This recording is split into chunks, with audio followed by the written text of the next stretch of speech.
কোটা সংস্কার আন্দোলনকে রাজনৈতিক রূপ দেওয়া হয়েছে দাবি করে ছাত্রলীগ বলছে, বৈষম্য বিরোধী ছাত্র আন্দোলনের নামে একটি প্রহসনের সংগঠন গড়ে তোলা হয়েছে। কোটা সংস্কার নিয়ে পলিসি অ্যাডভোকেসি ও ডোর টু ডোর কর্মসূচির মাধ্যমে তথ্য সংগ্রহ করা হচ্ছে। শিক্ষার্থী ও বিশেষজ্ঞদের মতামত গ্রহণ শেষে বাস্তব তথ্য উপাত্ত মতামত যথাযথ কর্তৃপক্ষের কাছে দেয়া হবে। কোটা ইস্যুতে শিক্ষার্থীদের প্রস্তাবনা সংগ্রহ, ক্যাম্পেইনের ওপর আলোকপাতে ঢাকা বিশ্ববিদ্যালয়ের মধুর ক্যান্টিনে ছাত্রলীগের সংবাদ সম্মেলন। জানানো হয়, মতামত নিয়ে কোটা সংস্কারে একটি পরিকল্পনা দেবে ছাত্রলীগ। এ সময় সংগঠনের সাধারণ সম্পাদক জানান, কোটা সংস্কারের ইস্যুকে কাজে লাগিয়ে একটি মহল খোলা পানিতে মাছ শিকারের চেষ্টা করছে। নগদের কাছে সব গ্রাহকই প্রিয়, তাই তো সারা দেশে ক্যাশ আউট চার্জ সবচেয়ে কম।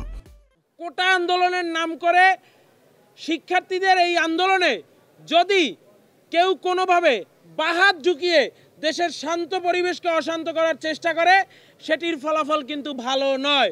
ঘোলা পানিতে মাছ শিকারের চেষ্টা যেন কেউ করতে না পারে, সেই লক্ষ্যে সচেষ্ট রয়েছি। সভাপতির দাবি, বৈষম্য বিরোধী ছাত্র আন্দোলনের নামে আন্দোলনকারীরা একটি প্রহসনের সংগঠন গড়ে তুলেছে।